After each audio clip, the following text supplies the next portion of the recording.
අවසරයි සාන්නාස. හොඳයි. සම්මා සම්බුදු සරණයි.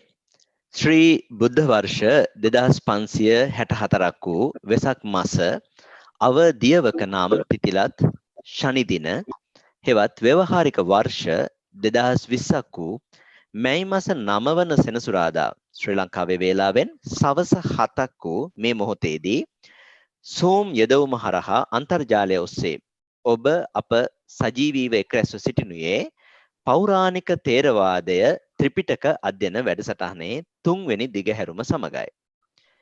නිසි ලෙස නිවැරදිව අනුපිළිවෙලින් මුල සිටම ත්‍රිපිටක ධර්මය උගැනීමේ මහත් ඕනෑකමකින් බොහෝම දීර්ඝ කාලයක් තිස්සේ සුදුසු ගුරු ඇසුරක් ලැබෙනතුරු මග බලා සිටි ඔබ අප සෑම සියලු දෙනා කෙරෙහි මහත් අනුකම්පාවෙන් ඒ වගේම මේ සම්බුදු ශාසනයේ චිරස්ථිතිය කෙරෙහි තිබෙනා වූ මහත් ඕනෑකම නිසාවෙන් අපගේ ගෞරවනීය ආරාධනය කරුණාවෙන් පිළිගත් අපේ ගෞරවනීය ස්වාමින් වහන්සේ මේ ඓතිහාසික ත්‍රිපිටක අධ්‍යයන පාඨමාලාව මෙහෙවමින් අපට මඟ පෙන්වමින් ඒ සඳහා අපට දිරි දෙමින් අපගේ ධර්මඥානය දියුණු කරවීමේලා මහත් ඕනෑකමකින් අනුශාසකත්වය දරන්නට මේ වැඩසටහනට එක් වෙන්නට යෙදුණා. අද දවසේත් මේ උතුම් වැඩසටහනට අනුශාසකත්වය ආචාර්යත්වය සපයන අපගේ ගෞරවනීය ආචාර්යෝත්තමයතම ස්වාමීන්ද්‍රයන්න් වහන්සේ මහනුවර අම්පිටිය උඩගම චිත්ත විවේකාශ්‍රමාධිපති නම කියන්න අවසරයි පූජනීය ගලේවල ඥානදසන ස්වාමීන්ද්‍රයාණන් වහන්සේ ගෞරවනීය ස්වාමින් වහන්සේව මේ උතුම් දම් සභා මණ්ඩපයට අපි පාද නමස්කාර පූර්වකව පිළිගනු ලබනවා. සදහවත් පින්වත් ධර්මාභිලාෂී පින්වතුනි, ඔබ සියලු දෙනාට අද දවසේ මම තව බොහොම වටිනා පණිවිඩයකුත් ඉදිරිපත් කරන්න සූදානම් මේ වැඩසටහන ආරම්භ කරන්නට මත්තෙන්. ඒ තමයි මේ පාලි ත්‍රිපිටක ධර්මය හැදෑරීමේදී අතිශයින්ම උපකාරී වන ශුද්ධ මාගදී භාෂාව හෙවත් පාලි භාෂාව පිළිබඳව යම් හෝ අවබෝධයක් ඔබට තිබේ නම් ඒක හරිම වටින කාරණයක් වෙනවා. නමුත් අපි දන්නවා බොහෝ දෙනෙක්ට මේ පාලි භාෂාව ඉගෙන ගන්න බොහොම අපහසු බව කියවෙනවා, හුඟක් දෙනෙක් එහෙම හිතනවා. නමුත් ගෞරවනීය ස්වාමින් වහන්සේගේම අදහසකට අනුව මේ පාලි භාෂාව පිළිබඳවත් මූලික අවබෝධයක් දැනුමක් ලබා දෙන්න අද දවසේ සිට මේ පාඩමට පුංචි පාලි පාඩමකුත් එකතු කරන්නට ගෞරවනීය ස්වාමින් වහන්සේ තීරණය කරන්නට යෙදුණා. ඒ නිසාවෙන් මේ වැඩසටහනට සහභාගී වන ඔබ පොතක් පෑනක් ළඟ තියාගන්නවා නම් බොහොම වටිනවා. අවශ්‍ය කරන දෙයක් සටහන් කරගන්න ප්‍රයෝජනවත් වෙන නිසාවෙන්. හොඳයි. එහෙමනම් තුන් ලෝකාග්‍ර සම්මා සම්බුදු අමාමෑණියන් වහන්සේගේ ඒ මහා කාරුණික බුදුහද මඩල තුල ජනිතව මහනෙල් මල් සුවඳින් සුගන්ධවත් වුණු ඒ ශ්‍රී මුක පද්මයෙන් අෂ්ටාංග සමන්වාගත බ්‍රහ්මස්වර විහිදවමින් සුදු බුදු රැස් විහිදෙන දලදා වහන්සේලා ස්පර්ශ කරවමින් මේ තුන් ලෝක ධාතුව සුවපත් කරවමින් මේ ලෝකයට වැඩමවා වදාළ ඒ උතුම් ත්‍රිපිටක ධර්මය ඉගෙන කියා ගන්නට සදහැ සිතින් සූදානම් වෙලා තියෙන බොහෝ පිරිසක් මේ අන්තර්ජාල මාර්ගගත මේ ත්‍රිපිටක අධ්‍යයන පාඨමාලාවට සහසම්බන්ධ වෙලා තිබෙනවා. ගෞරවනීය ස්වාමීන් වහන්සේ අප කෙරේ අනුකම්පාවෙන් මේ උතුම් වැඩසටහන මෙහෙයවමින් අපේ මේ වැඩපිළිවෙලට අපිට මාර්ගෝපදේශකත්වය සපයන මෙන්න ඔබ වහන්සේට අපි පාද නමස්කාර පූර්වකව ආරාධනා කර සිටිනවා. සියලු දෙනාම එක්ව ගෞරවනීය ස්වාමින් වහන්සේ වන්දනා කරගනිමු මාත් සමගම.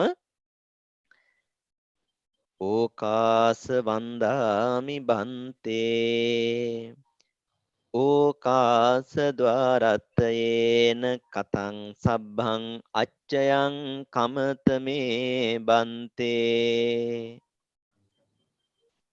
සාදු ඕකාස කමාමි බන්තේ.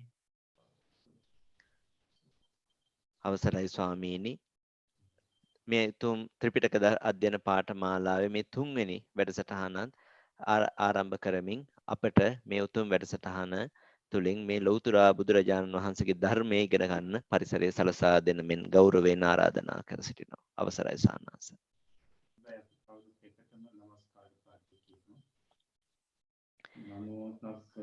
භගවතෝ අරහතෝ සම්මා සම්බුද්දස්ස නමෝ තස්ස භගවතෝ අරහතෝ සම්මා සම්බුද්දස්ස නමෝ තස්ස භගවතෝ අරහතෝ සම්මා සම්බුද්දස්ස. අපි ගිය සතියේ සාකච්ඡා කරා මේ පරමාර්ථය සහ ප්‍රඥාක්තිය සම්බන්ධයෙන්. ඒකට පරමාර්ථය මොකක්ද ප්‍රඥාක්තිය මොකක්ද කියන කාරණාව සම්බන්ධයෙන් අද දවසේත් අපි තව ටිකක් සාකච්ඡා කරන්න බලාපොරොත්තු වෙනවා. ඊට කලින් පිරිසට මතක් කරන්න ඕනි අපේ මේ වැඩසටහනට තවත් කොටසක් අපි සම්බන්ධ කරගන්නවා. අපි කලින් මහත්යත් එක්ක මතක් කරා පාලි අධ්‍යයනය. පාලි භාෂාව සම්බන්ධයෙන් පිරිසට දැනුමක් ලබා දෙන්න අපි බලාපොරොත්තු වෙනවා. මේ වැඩසටහන තුළින්ම හැබැයි අපි පොඩි කාලයක් තමයි ඒක වෙන් කරන්නේ. මේ වැඩසටහනට යෙදෙන කාලයේ ඇතුළතම තමයි අපි පාලි අධ්‍යයනයේ කටයුතු සිදු කරන්නේ. ඉතින්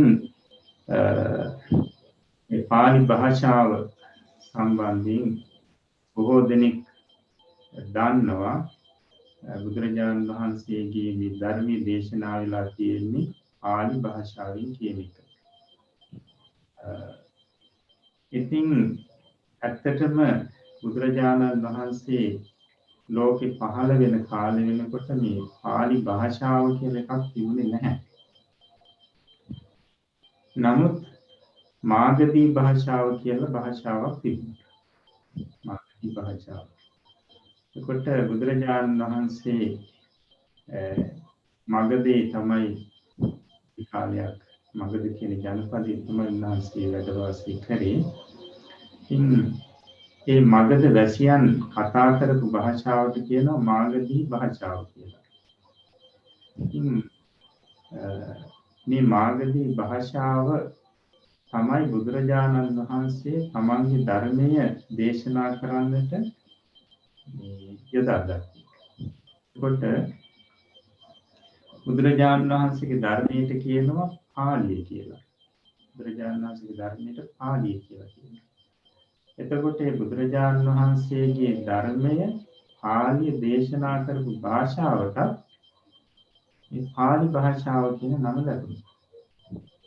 එතකොට මේ විශේෂයෙන් එදා මගධ දේශයේහි භාවිතා කරපු භාෂාව තමයි මේ මාගධී භාෂාව. මේ භාෂාව බුදුරජාණන් වහන්සේ තමන් වහන්සේගේ ධර්මයේ දේශනා කරන්න සම්බන්ධ කරගත්ත මාර්ගයේ හැටියට ඒ නිසා භාෂාව ඉතින් පටන් පාලි භාෂාව නමින් ප්‍රකට වුණා.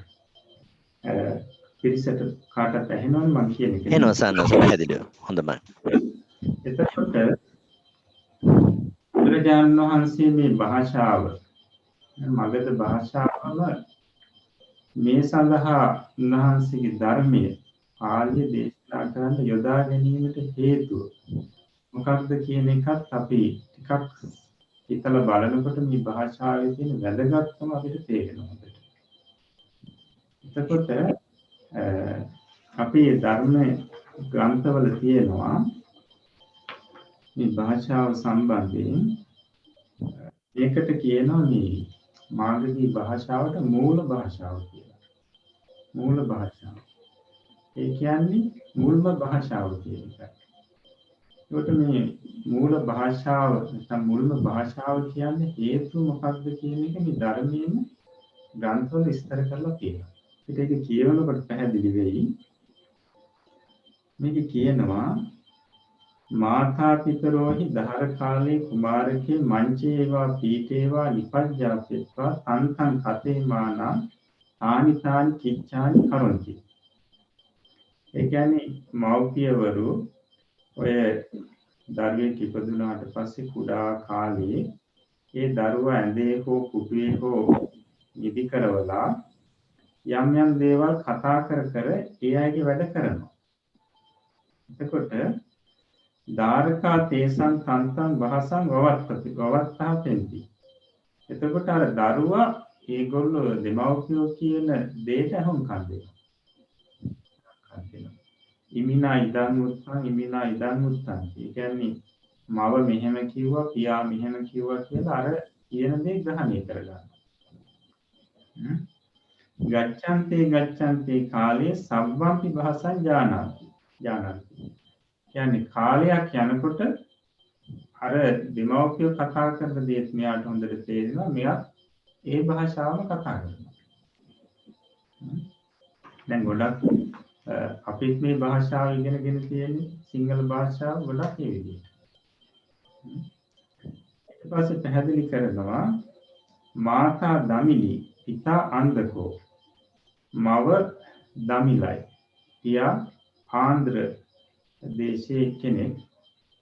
තේසං ජාත ධාරකෝ සචේ මාතු කතං පඨමං සුනාති.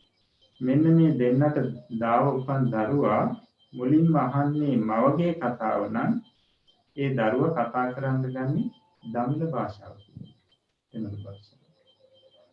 ඊළඟට සචේ පිතු කතං පඨමං සුනාති. කියන්නේ පියා කතා කරන දේ නම් එයාට ගොඩක් ඇහෙන්න ලැබෙන්නේ. එතකොට අන්ධක භාෂාව වාසිස්සති. මොකද පියා ආන්ධ්‍ර දේශයේ යාගේ භාෂාව වෙනස්. එතකොට ආන්ධ්‍ර භාෂාව තමයි යා කතා කරන්නේ. පොඩි දරුවා කතා කරන්නේ කියලා.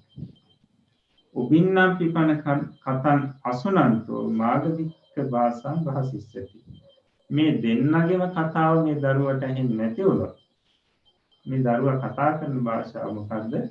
මාගධික භාෂාවයි කියලා කියනවා.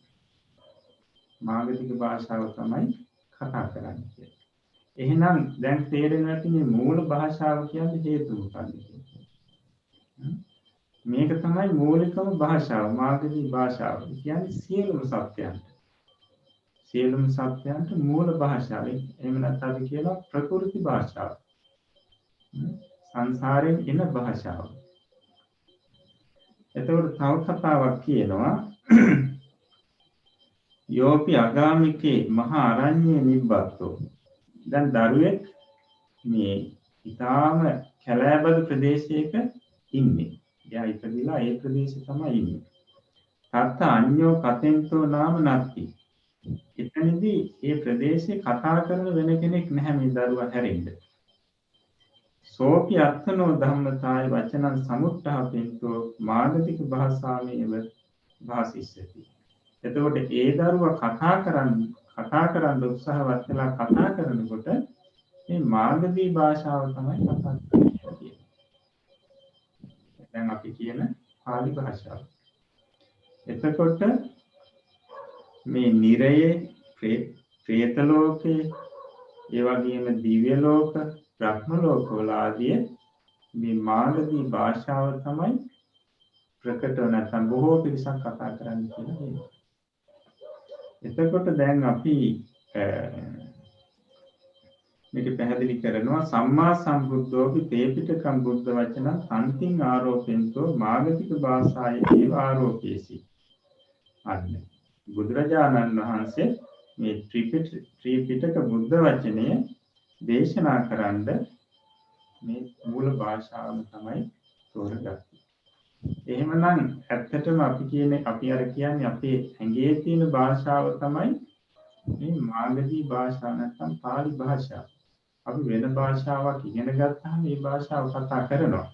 හැබැයි භාෂාවක් ශබ්ද ඉගෙන ගත්තේ නැත්නම් අහලා දැනගත්තේ නැත්නම් කාගෙන්වත් මේ මාගධී භාෂාව තමයි කතා කරන්නේ කියලා කියනවා. එහෙමනම් මේ මාගධී භාෂාව ඉගෙන ගැනීම බොහොම වටිනවා. මොකද එක පැත්තකින් මේක මූල භාෂාව, අනිත් පැත්තෙන් බුදුරජාණන් වහන්සේගේ මේ සුපිරිසිදු ශ්‍රී සද්ධර්මයේ උන්වහන්සේ දේශනා කරලා තියෙන මාගධී භාෂාව. බුදුරජාණන් වහන්සේගේ ධර්මය හොඳට අපිට තේරුම් ගන්න නම් මේ මාගධී භාෂාව යම් පමණක දැනුමක් අපිට තියෙනවා. ඊළඟට අපි මේ අභිධර්ම වැඩසටහනින් අභිධර්ම ඉගෙනගෙන ඉවරලා අපි සූත්‍ර සාකච්ඡා කරන්න ගන්නවා. එතකොට අපිට මේ සූත්‍ර කියවන කාලේ වෙනකොට මේ පාලි භාෂාව සම්බන්ධයෙන් යම් දැනුමක් අවශ්‍යයි. ඒකට ඒ දැනුම සකස් කරන්න අවශ්‍ය නිසාම අපි මේ වැඩසටහනට මේ පාලි අධ්‍යයනයේ සුළුවෙන් සම්බන්ධ කරගෙන මේක දිගට කරගෙන යනවා. ඒ වගේම අපිට පිරිතක් හරියට කියන්න පුළුවන්. පිරිතක් හරියට උච්චාරණය කරන්න. මේ පාලි පද මේ භාෂාව දැනගන්න. ඉතින් බුදුරජාණන් වහන්සේ දේශනා කරපු වචනයක් ඒ විදිහටම අපේ මුවින් කියන්න ලැබෙනවා කියන්නේ අපිට සංසාරේ ලොකු භාග්‍යයක්. ඒ නිසා ගෙදර ඉන්න වැඩිහිටියෝ වගේම දරුවන්ට ඉගෙන ගන්න දරුවන්ට අපි මේ කියලා දෙන ක්‍රමයෙන් මේ භාෂාව ඉගෙන ගන්න පුළුවන්. ඒ නිසා මේ අධ්‍යයනයේට ළමයි සම්බන්ධ වෙනවා නම් බොහොම වටිනවා. ඒගොල්ලෝ තමයි ඉතින් අනාගතයේ මේ ධර්ම ඉදිරියට ගෙනියන්න සුරක්ෂිත කරගන්න පරම්පරාව.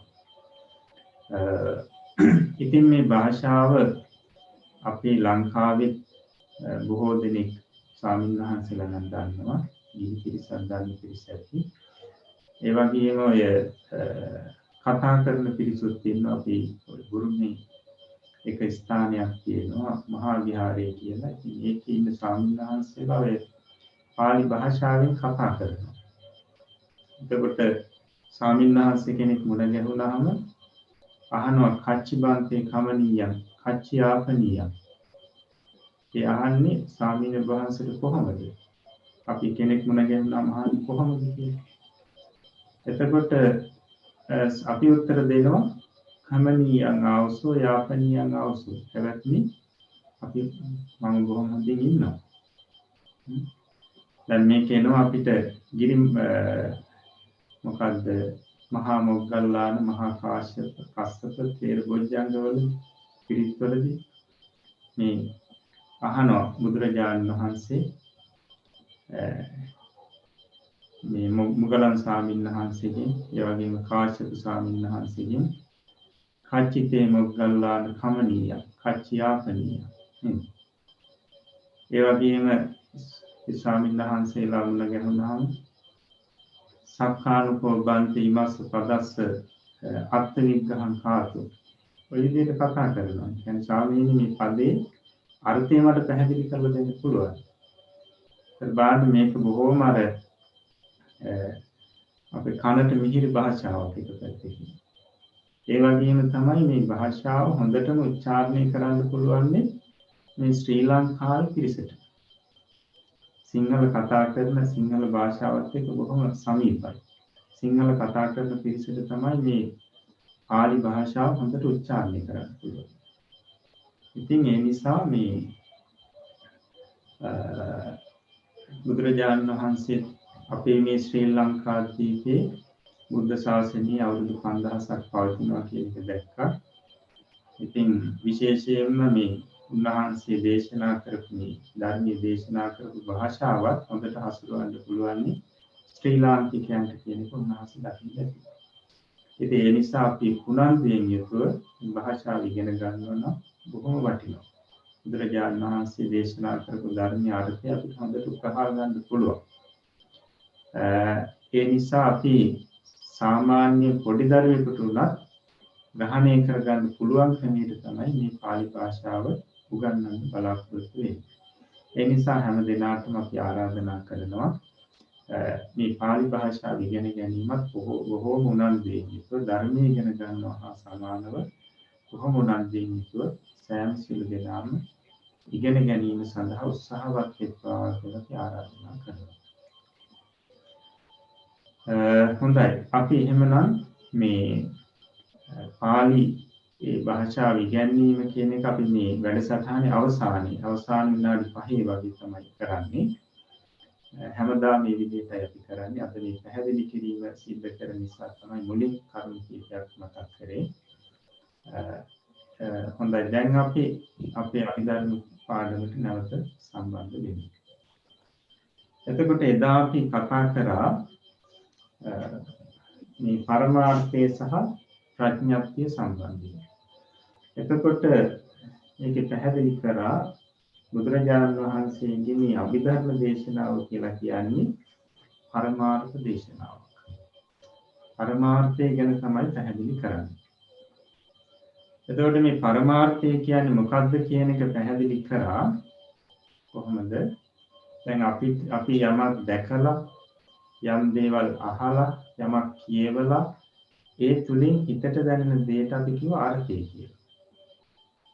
එතකොට මේ හිතට දැනෙන දේ නැත්නම් අර්ථ මේ අර්ථ සැබෑවටම තියෙන අර්ථයක් තියෙනවා සැබෑවටම නැති අර්ථයක් තියෙනවා. නැත්නම් අපිට හිතට දැනෙන අර දේවල් තුලින් හිතට දැනෙන දේවල් අතර සැබෑවටම තියෙන දේවලුත් තියෙනවා සැබෑවටම නැති දේවලුත් තියෙනවා. එතකොට ඇත්තටම සැබෑවටම නැති දෙයට වඩා සැබෑවටම ඇති දේ උසස්. ඒ නිසා මේ උසස් කියන අර්ථයෙන් උසස් අර්ථය කියන අර්ථයෙන් පරමාර්ථය කියලා පැහැදිලි කරා. එතකොට පරමාර්ථයක් හඳුනා ගන්නට නම් මේ සජීවී අජීවී වස්තුන් බෙදලා බලන්න ඕන කියලා. සජීවී අජීවී වස්තුන් බෙදලා බලාගෙන යනකොට තමයි මේක පරමාර්ථයට දයිති මේක ප්‍රඥාක්තියට දයිති කියලා දැනගන්න පුළුවන්. එතකොට සැබෑවටම ඇති අර්ථයට අපි කියව පරමාර්ථය කියලා සැබෑවටම නැති අර්ථය කියන්නේ තියෙනවා කියලා පේනවා. හැබැයි බෙදලා බලනකොට නැතිලා යනවා. අන්න ඒකට අපි කියවා ප්‍රඥාක්තිය. එහෙම නැත්නම් තවත් වචන දෙකක් අපි භාවිතා කරා මොනවද? සම්මුතිය සහ හීනාර්ථය. සම්මුතිය හීනාර්ථය. ඉතින් අපි ඒකට උදාහරණයකුත් පොතේදීම පැහැදිලි කරා. මොකද්ද මේ ගිනි පෙනෙල්ලක් කෙනෙක් කරකවනවා. එතකොට අපිට පෙනෙනවා ගිනි වලල්ලක්. එතකොට ගිනි වලල්ල කියන එක අපිට පේන්න තියෙන දේ. තියෙනවා වගේ පේන දේ. ඒක හැබැයි ගිනි වලල්ල කියන එක නැහැ. ගිනි පෙනෙල්ලේ වේගවත් ගමන නිසා තමයි ගිනි වලල්ලක් පෙනෙන්නේ. එහෙමනම් එතන සැබෑවටම තියෙන දේ ගිනි පෙනෙල්ල. ගිනි වලල්ල හරියට ප්‍රඥාප්තිය වගේ ගිනි පෙනෙල්ල හරියට පරමාර්ථය වගේ. එතකොට ඒක උපමාවක් විතරයි. හැබැයි ගිනි පෙනෙල්ල පරමාර්ථය කියනවා නෙවෙයි. දැන් සමහර කෙනෙකුට ප්‍රශ්නයක් නැගිලා තිබුණා. දැන් අපි කියවනේ මේ පරමාර්ථය හඳුනා ගන්න මේ වස්තුන් සජීවී අජීවී වස්තුන් බෙද බෙදා බලන්නට ඕන. බෙද බෙදා බලනකොට අවසානයේ බෙදියේ නොහැකි තත්ත්වයේ තියෙන දෙයට තමයි පරමාර්ථය කියලා කියන්නේ. එතකොට කෙනෙකුට මේ ප්‍රශ්නේ නැගිලා තිබුණා මේ පරමාර්ථය කියන්නේ ඇත්තටම මේ ශූන්‍යතාවයද කියලා. ශූන්‍යතාවය කියලා කියන්නේ හිස් කියන අර්ථයෙන්. නමුත් එහෙම නෙවෙයි. පරමාර්ථය කියලා යමක් තියෙනවා. පරමාර්ථය කියලා යමක් තියෙනවා. මම ඒකට අද එක උපමාවක් දක්වන්න මෙහෙම. මේ උපමාව දක්වන්නේ මේ පරමාර්ථය කියන්නේ ශූන්‍ය දෙයක් නෙවෙයි කියන එක පෙන්නනවා. දැන් අපි බලමු මේසයක් කියන එක. සාමාන්‍ය මේසයක්. ඒකට මේසේ දැන් වඩු මහත්මයෙක් මේසයක් හදන්න ඔන්න අවශ්‍ය දේවල් මෙයා ඒක රාශී කරගන්නවා.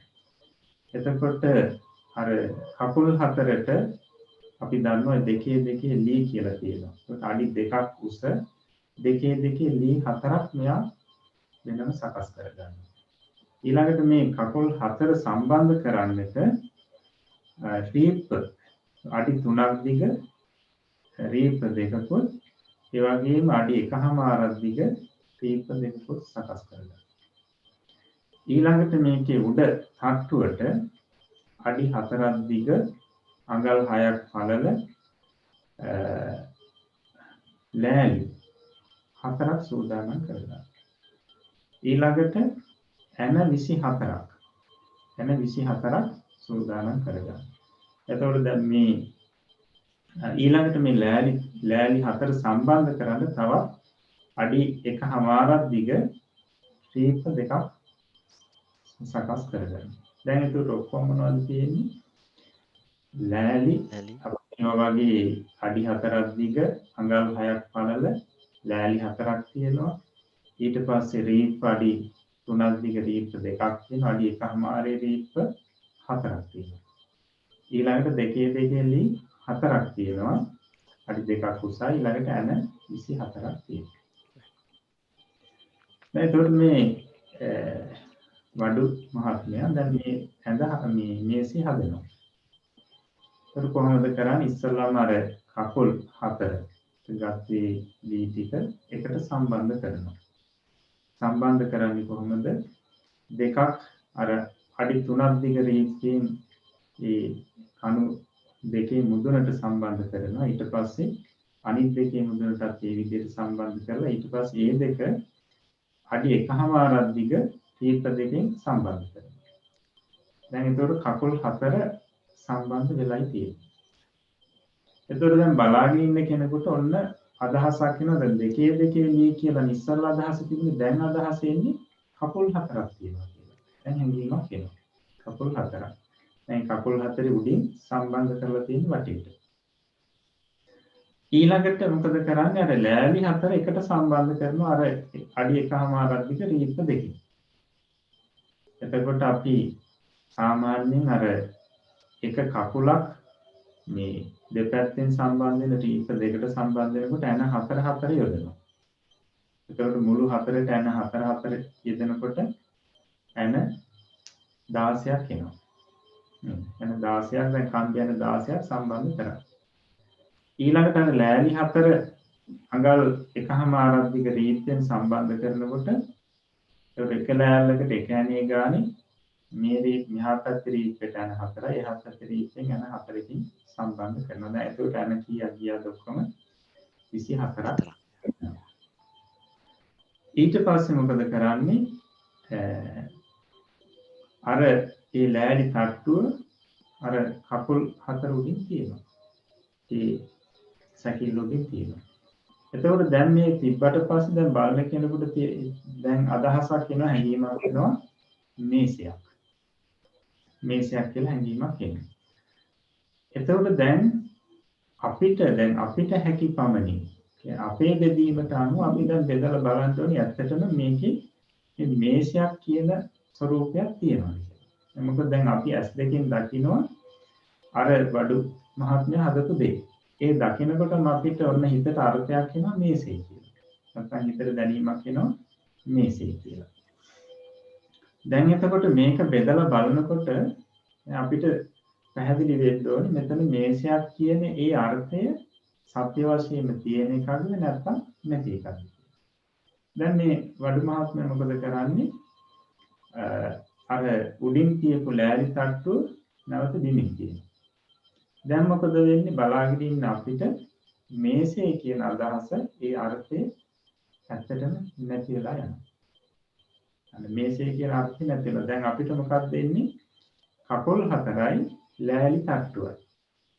දැන් ඔන්න ඒක දැකීම තුළ අපිට හිතට එන අර්ථය. එතකොට මේසේ කියන අර්ථය දැන් අයින් වෙලා ගියා. ඊළඟට මොකද කරන්නේ? වඩු මහත්මයා අර ලෑලි හතර එකට කරපු එක නැවත ගලවනවා. ගැලවුවට පස්සේ මොකද වෙන්නේ? ලෑලි තට්ටුව කියන අර්ථය දැන් ඔන්න නැති වෙලා ගියා. ඊට පස්සේ ඉතුරුනේ ලෑලි හතරයි ශේපපටි දෙකයි. කොට එහෙමනම් ලෑලි තට්ටුව කියන අදහසත් ඒ අර්ථයක් මොකද්ද? අපි සලකන්නේ ප්‍රඥාප්තියක් හැටියට. ඊළඟට අර කකුල් සම්බන්ධ කරලා තියෙනවානේ. ඒ කකුල් හතර සම්බන්ධ කරලා තියෙන ඒ ශේප හතරක් ගලවනවා. ගලවලා අනෙක් ටිකක් වෙන් කරා. ඒතකොට දැන් මොකක්ද තියෙන අදහස? කකුල් කියන අදහස නෙවෙයි තියෙන්නේ දෙකේ ලී හතරක්. ඊට පස්සේ රීප් හතරක්. එතකොට දැන් ඇන ටිකක් ගැලවුවට පස්සේ ඇන 24ක් තියෙනවා, ලෑලි 4ක් තියෙනවා, ඊළඟ රීප් 6ක් තියෙනවා, ඊට පස්සේ දෙකේ ලී 4ක් තියෙනවා.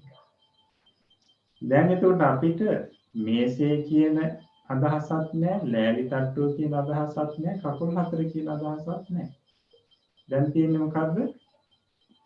ලෑලි ඊට පස්සේ දෙකේ දෙකේලි ත්‍රිත්ව එන 24ක්.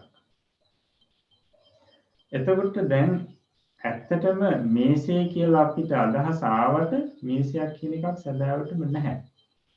මොකද මේ ගලවලා බැලුවට පස්සේ වෙන් කරලා බලනකොට දැන් මෙතන මේ තුල මේසයක් නැහැ. දැන් අපි මේ ටික දිහා බලනකොට අපිට මේසයක් කියන අදහසක් එන්නේ නැහැ.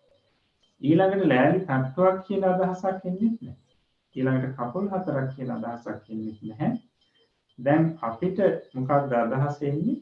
අර මම මුලින් කියපු විදිහට ඇන ටිකක්, ලෑලි ටිකක්, ත්‍රිත්ව ටිකක්, ළඟට දෙකේ දෙකේ දී ටිකක්. එතකොට දැන් අපේ බෙදීමට අනුව අපි මේසේ කියලා හිතාගෙන හිටපු, ලෑලි තට්ටුව කියලා හිතාගෙන හිටපු, කකුල් හතර කියලා හිතාගෙන හිටපු මේ අර්ථය මගහැරිලා ගිහිල්ලා මේ අර්ථය නැතිලා ගිහිල්ලා ඇත්තටම මෙතන තියෙන දේ ගැන දැන් අපිට අදහස් එනවා. එතකොට ඇත්තටම මොනවද තියෙන්නේ? මෙතන ඇත්තටම තියෙන්නේ ඇන 24යි, ඊට පස්සේ ලෑලි 4ක්, ත්‍රිත්ව 6ක්, දෙකේ දෙකේදී 4ක්. එහෙමනම් සත්‍ය වශයෙන්ම තියෙන්නේ මේ ටික. සත්‍ය වශයෙන්ම තියෙන්නේ මෙන්න මේ ටික. ඒත් මේසේ ලෑලි තට්ටු කකුල් හතර කියන ඒවා හරියට මේකට අපි ගලපලා බලනකොට හරියට ප්‍රඥාක්තිය වගේ. හැබැයි අර ඇන ටික ආදී මේ ටික හරියට ගලපලා බලනකොට මේ උපමාවේ හැටියට මේක පරමාර්ථය හා සමානයි. එහෙමනම් දැන් අපිට තේරෙනවා මේ පරමාර්ථය කියලා කියන්නේ නැති දෙයක් නෙවෙයි. ශූන්‍ය දෙයක් නෙවෙයි. බෙදාගෙන ගිහිල්ලා අවසානයේ බෙදන්න බැරි මට්ටම. දැන් අපි අපේ දැනුමේ හැටියට අපි හිතන්නේ මේ ඇන ටික, ලෑලි ටික මේවා බෙදන්න බැහැ. මේ අන්තිම බෙදීම. ඒකට අන්තිම බෙදීමේදී ඉතුරු වෙන ටිකට, අන්තිම බෙදීමේ ලැබෙන ටිකට අපි කියන්නේ පරමාර්ථය කියලා. බෙදාගෙන යනකොට නැති වෙලා යන අර්ථයට අපි කියනවා ප්‍රඥාක්තිය කියලා. එතකොට දැන් මේ සාමාන්‍ය උදාහරණයක් ගත්තේ මම මේ ඉතුරු වෙන ඇන ටික කියන්නේ පරමාර්ථය කියලා කිව්වත් නෙවෙයිනේ. අපිට අවශ්‍යනේ මේ පරමාර්ථය කියන්නේ ශූන්‍යතාවයක් නෙවෙයි කියලා කියනවා. මෙන්න මේ විදිහට බුදුරජාණන් වහන්සේ මේ ලෝකයේ තියෙන සජීවී අජීවී වස්තුන් උන්වහන්සේගේ මහා ප්‍රඥාවෙන් මේ විශ්වයේ තියෙන සියල්ලක් මස්ලක් මුල්ලක් නැහැර තියෙන සියල්ලක් උන්වහන්සේ ප්‍රඥාවෙන් විමස බැලුවා. බෙද බෙදා බැලුවා. මේ බෙද බෙදා බලනකොට උන්වහන්සේට අවසානයේ එනෙනවා නුවණට බෙදන්න බැරි මට්ටමක්. බෙදන්න බැරි තත්ත්වයේ ධර්ම ටිකක් වෙනවා. අන්න ඒ ධර්ම වලට තමයි ඒ පරමාර්ථය කියලා කියන්නේ. එතකොට දැන් අපේ බෙදීමනේ අපි දැන් මේසේ බෙදපු ආකාරය අපේ බෙදීම. එතකොට දැන් අපි මේසේ ඒ විදිහට බෙදාගෙන යනකොට අපිට අවසානයේ ලෑලි ටිකක්, කැන ටිකක් මේවා ඉතුරු වෙනවා. එතකොට දැන් ඒවා ද්‍රව්‍ය ස්වરૂපයේ තියෙන දේවල්. ද්‍රව්‍ය කියලා කියන්නේ දිගක් පළලක් පාටක් තියෙන දෙයට තමයි අපි ද්‍රව්‍ය කියලා කියන්නේ. එතකොට ඇහැට දකින්න පුළුවන් දේවල් ද්‍රව්‍ය කියලා කියනවා. දැන් අපිට ඉතුරුනේ ද්‍රව්‍ය ස්වરૂපයේ තිබුණු දේවල්. හැබැයි බුදුරජාණන් වහන්සේගේ බෙදීමට අනුව ලැබෙන දේවල්, يعني පරමාර්ථ වශයෙන් ලැබෙන දේවල් ද්‍රව්‍ය ස්වરૂපයේ තියෙන දේවල් නෙවෙයි. එහෙනම් හැඩයක් තියෙන දෙයක්, පැහැයක් තියෙන දෙයක් නෙවෙයි. ඉතින් අපි හිතලා බලුවොත් දැන් පරමාණුවක් ගත්තාම ඊටාම සියුම් දෙයක්. දැන් අන්වීක්ෂයකින් බලන තරම් සියුම් දෙයකුත් බුදුරජාණන් වහන්සේ උන්වහන්සේගේ ප්‍රඥාවෙන් බෙද බෙදා බලනකොට උන්වහන්සේට තවත් ලක්ෂ ගුණයකින් කෝටි ගුණයකින් ඊටත් වඩා එහා බෙදන්න පුළුවන්. එහෙමනම් එච්චර දුරට බෙදනකොට අපිට පැහැදිලි වෙන්න ඕනේ ද්‍රව්‍ය ස්වરૂපයක් ඉතුරු වෙන්නේ නැහැ. ඊටාම සියුම් ස්වરૂපයක්. ද්‍රව්‍ය ස්වરૂපයක් ඉතුරු වෙන්නේ නැහැ. එතකොට ඇත්තටම පැහැදිලි කරන්නේ මේවා ශක්ති විශේෂය. අවසානයේ ගත්තාම මේ ශක්ති විශේෂයක් තමයි මේ පරමාර්ථයේ හැටියට පැහැදිලි කරන්නේ. ඒක දැන් ඉදිරියේදී අපිට පාඩමේදී ඒක පැහැදිලි වෙනවා. ඉතින් මෙතනදී අපි දැනගන්නට ඕනි මේ පරමාර්ථය කියලා කියන්නේ සාමාන්‍යයෙන් අපේ මේ සජීවී අජීවී තා විශාල හෝ කුඩාවට හෝ තියෙන හැම දෙයක්ම බෙදාගෙන බලාගෙන යනකොට අවසානයේ බෙදන්න බැරි මට්ටමේ පවතින දෙයට තමයි පරමාර්ථය කියලා කියන්නේ. එතකොට බෙදාගෙන යනකොට අපිට ඒ කියන්නේ මුලින් තිබුණා කියලා තියනවා කියලා හැඟීම තිබුණ දේවල් නැහැ කියන හැඟීම අපිට ඇති වෙනවා බෙදාගෙන යනකොට. අන්න ඒ සියල්ලක්ම ප්‍රඥප්ති නැත්නම් හීනාර්ථය නැත්නම් සම්මුති හැටියටයි සලකන්නේ. එතකොට දැන් අපිට තේරෙනවා අර ලෑලි ටික ඒක රාශී කරලා හදපු හැඩයකට තමයි මේ අපි මේසේ කියලා අපිට හැඟීම් මාත්‍රයක් තිබුණේ. එතකොට අර ලෑලි ටික වෙනත් ක්‍රමයකට ඒක රාශී කරනකොට අපිට ඒ හැඟීම වෙන්නේ නැහැ. එහෙමනම් අර ලෑලි ටිකේ එක්තරා ස්වરૂපයකට හැඩයකට තමයි අපි මේසේ කියලා හිතාගෙන ඉඳලා තියෙන්නේ. එහෙමනම් මේක වෙන් කරනකොට නැතිලා යනවා. සත්‍ය වශයෙන්ම නැති දෙයක් අපිට තියෙනවා කියන හැඟීම් මාත්‍රයක් තිබුණා. එතකොට මේසේ වේවා සිත ඇති දේ වේවා සිත නැති දේ වේවා මේ හැම දෙයකම මූල ධර්ම තමයි පරමාර්ථ කියලා කියන්නේ. පරමාර්ථ විකාශනයක් තමයි මේ සජීවී අජීවී වස්තු. හොඳයි. එතකොට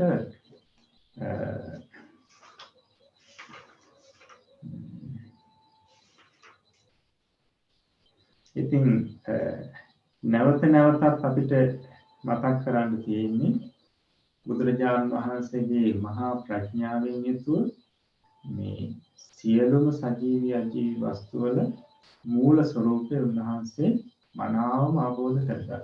මනාවම දැක්කා. එතකොට ඒ දැකලා උන්වහන්සේ ඒ දේ අපිට දේශනා කරා.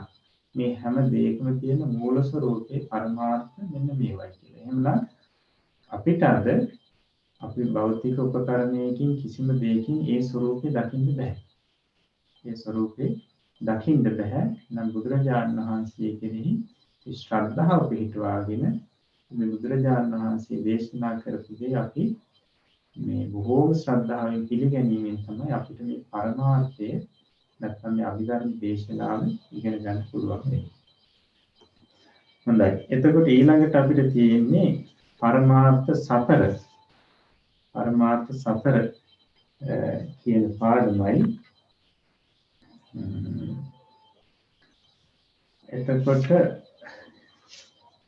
එදා අපි මේක කිව්වේ නැහැ නේද? නෑ සනන්ද. හොඳයි කියන්නේ. හොඳයි අවසර. කියවන්න.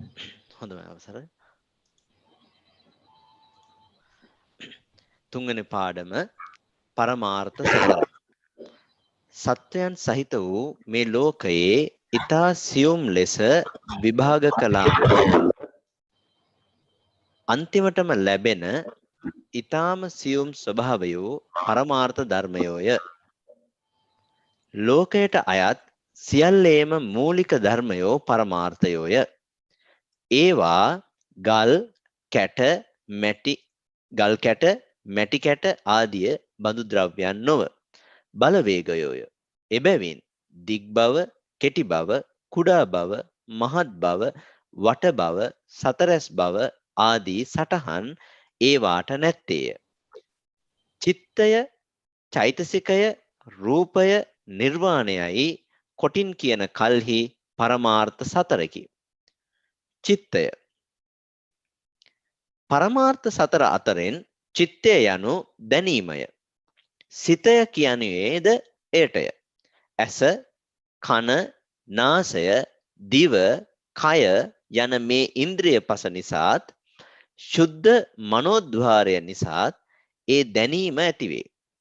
ඇස නිසා ඇතිවන දැනීමට දැකීමයයිද, කන නිසා ඇතිවන දැනීමට ඇසීමයයිද කියති. දැකීම, පෙනීම, කල්පනා වීම, අදහස් පහළ වීම යන මේ වචන වලින් කියවෙන්නේ චිත්තය හෙවත් සිතය. දැනෙන දේවලට අරමුණ යයි කියනු ලැබේ. අරමුණක සම්බන්ධයක් නැතිව කිසි කලෙක සිතක් ඇති නොවේ. බෙරයකට ගසන කල්හි වදින පහරින් වෙන වෙනම බෙරහඬ ඇතිවන්නාක් මෙන් ඉන්ද්‍රයන්හි අරමුණු ගැටෙන කල්හි ඒවා සම්බන්ධයෙන් වෙන වෙනම සිත් ඇතිවේ. ඒ දැනීම් සියල්ලම ක්‍රියාවෝය. එබැවින් ඇතිවන සිත් සියල්ලම එකෙනෙහිම නැතිවේ. දැනීම් මාත්‍රයම චිත්තය හෙවත් සිත බව මතක තබා ගත යුතුය. චෛතසිකය සිතක් හෙවත් අරමුණු දැනීමක් ඇතිවන කල්හි ඒ දැනීම් ක්‍රියාව හා මිශ්‍රව ඇතිවන්නා වූ අන්‍ය ක්‍රියාවෝ චෛතසිකයෝය. චෛතසික දෙපනසක් ඇත්තේය.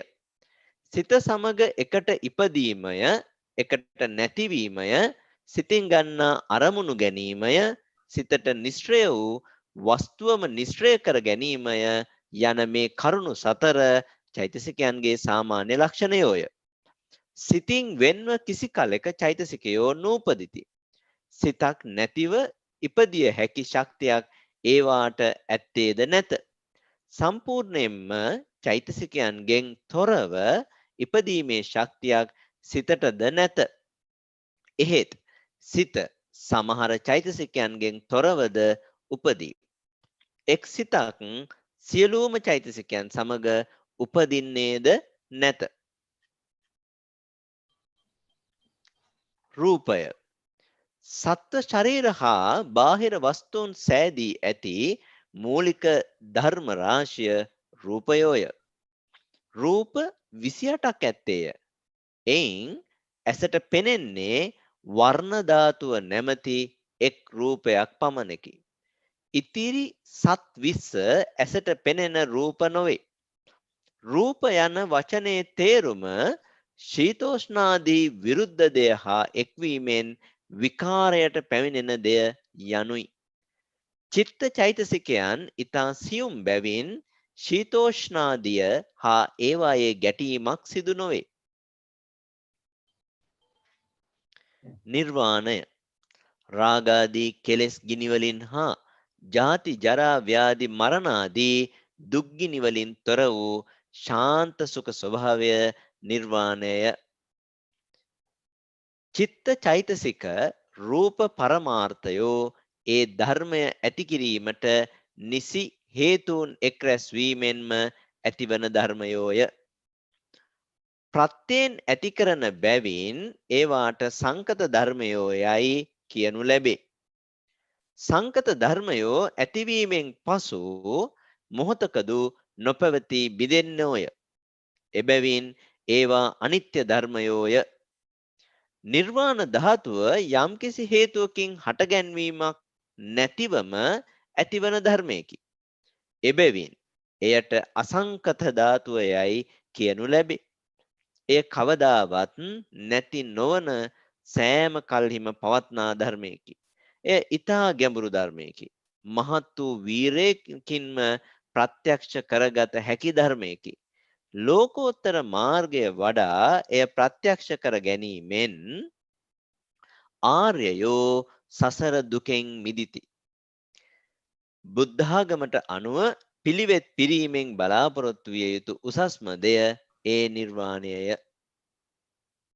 අවසරයි. හොඳයි. එතකොට දැන් මේ මුලින් පාඩමේ තිබුණා සාමාන්‍යයෙන් මිනිසු ඇත්තු ආශ්‍රයෝ ගව ආදී මේ සිත ඇති අපි කියන සවිඥානික මේ සත්‍යයොත් බෙදලා බලනකොට අවසානයේදී ඉතුරු වෙනවා පරමාර්ථය කියලා.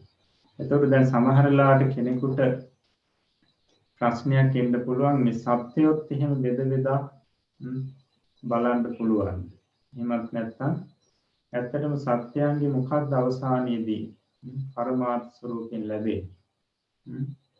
සත්‍යය දැන් මිනිස්සෙක් කියනකොට අපිට බාහිරින් දකින්න පුළුවන්. තවත් බෙදන්න පුළුවන්. ඇත්තටම සත්‍යය කියලා නැද්ද? සත්‍යය කියලා ස්වરૂපයක් නැද්ද? ඇයි එහෙනම් අපි මේ කතා කරන්නේ? එහෙම. ওই විදිහට අදහස් එන්න පුළුවන්. ඉතින් මේ ඔය සම්බන්ධයෙන් අපේ බුද්ධ ශාසනයේ රහත් වුණු භික්ෂුණීන් වහන්සේ නමක් ඔය පරමාර්ථය ගැන පැහැදිලි කරන එක කතාවක් තියෙනවා. එතකොට මේ සූත්‍රයේ තියෙන සංයුක්ත නිකායේ භික්ෂුණී වර්ගයේ එකට කියනවා වජිරා සූත්‍රය කියලා.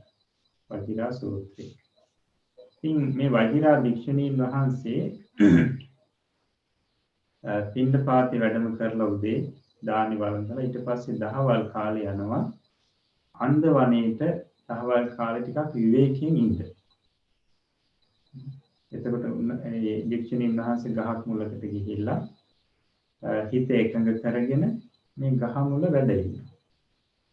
මෙන්න මේ වෙලාවේදී මේ මාර දිව්‍ය පුත්‍රයා දකිනවා වජිරා භික්ෂුණීන් වහන්සේ මේ අන්දවනේ ගසක් මුල විවේකයෙන් ඉන්නවා.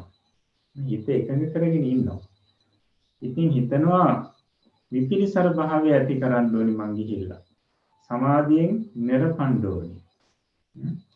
කියලා හිතලා වජිරා භික්ෂුණීන් වහන්සේ ඉන්න අන්දවනේට ගිහිල්ලා නොපෙනෙන විදිහට ආකාශයේ ඉඳලා වජිරා භික්ෂුණීන් වහන්සේ ප්‍රශ්නයක් ඉදිරිපත් කරනවා. මොකද්ද? කේනායන්පකතෝ සත්තෝ කුවන් සත්තස්ස කාරකෝ කුවන් සත්තෝ සමුප්පන්නෝ කුවන් සත්තෝ නිරුද්ධති. මේ ප්‍රශ්නේ තමයි මේකේ තියෙන ප්‍රශ්න හතරක්. ගාථාවේ ප්‍රශ්න හතරක් තියෙනවා. අද කේනායන්පකතෝ සත්තෝ මේ සත්‍යය හැදුවේ කවුද? නැත්නම් මේ සත්‍යය මැව්වේ කවුද? ඊළඟට කුවන් සත්තස්ස කාරකෝ මේ සත්‍යය හදපු මේ සත්‍යය මවපු කෙනා දැන් කොහෙද ඉන්නේ? කොයි තැනද ඉන්නේ? ඊළඟට කුවන් සත්තෝ සමුප්පන්නෝ මේ සත්‍යය කොයි තැනද හටගත්තේ? මුලින්ම හටගත්තේ කොහෙද? කුවන් සත්තෝ නිරුද්ධති මේ සත්‍යය කොයි ස්ථානයේද නිරුද්ධ වෙලා යන්නේ? නැති වෙලා යන්නේ? ප්‍රශ්න හතරක්. දැන් මේ ප්‍රශ්න හතර අපින් අහුවොත් අපි එක එක උත්තර දෙනවා. එක එක උත්තර දෙනවා. දැන් මේ මාර දිව්‍ය පුත්‍රයා මේ ප්‍රශ්න ඇවිල්ලා අහන්නේ මේ භික්ෂුණියගේ මේ එකඟතාවය නැති කරලා දාන්න. හිතේ විපිලිසර ඇති කරන්න. අපහසුවටපත් කරන්න තමයි මේ ප්‍රශ්න හතර අහන්නේ. ඒකට කවුද මේ සත්‍යය නැවුවේ? නැත්තම් ඇති කරේ? ඒ සත්‍යය මවපුතනා දැන් කොහෙද ඉන්නේ? මේ සත්‍යය කොහෙදද හටගත්තේ? මේ සත්‍යය කොහෙදද නිරුද්ධ වෙලා යන්නේ? ප්‍රශ්න හතරක්. වජිරා භික්ෂුණීන් වහන්සේ බලනවා කවුද මේ ප්‍රශ්න මේ ගාථාව ඉදිරිපත් කරේ? මේ ගැළපෙන්නේ නැති ප්‍රශ්න මාලාවක්. ඉතින් ඒ වෙලාවේ හිතෙනවා මේ මාර දිව්‍ය පුත්‍රයා තමයි මේ ප්‍රශ්න මට ඉදිරිපත් කළේ. මගේ මේ හිතේ එකඟ බව නැති කරන්න මාව අපහසුවටපත් කරන්න මේ ප්‍රශ්න ඇහුවේ. ඊට පස්සේ වජිරා භික්ෂුණීන් වහන්සේ උත්තර දෙනවා. කොහොමද? කින්නු සත්තෝති පච්චේසි මාර දිට්ඨි ගතන්නුතේ සුද්ධ සංඛාර පුඤ්ජෝ යන්නේද සත්තුපලබ්ධති. කියනවා මේ මාර දිව්‍ය පුත්‍රයනි නුඹ වැරදි දැක්මකට ගිහිල්ලා තියෙනවා. වැරදි දැක්මක ඉඳගෙන අය ප්‍රශ්නේ අහන්නේ. සුද්ධ සංඛාර පුඤ්ජෝ යන්නේද සත්තුපලබ්ධති. මෙතන මේ සත්‍යය කියලා කිව්වට සත්‍යයක් ඇත්තටම නැහැ. පොදු මේ සංස්කාර ගොඩක් නැත්නම් පරමාර්ථ ධර්ම සමූහයක් විතරයි තියෙන්නේ. සත්‍යයක් කියලා නැහැ දෙයක්. ඊළඟට උපමාවකින් පැහැදිලි කරනවා මේක. යථාහි අංග සම්භාරා හෝති සද්දෝ සත්තෝ ඉති ඒවං කන්දේසු සම්තේසු හෝති සත්තෝති සම්මුති.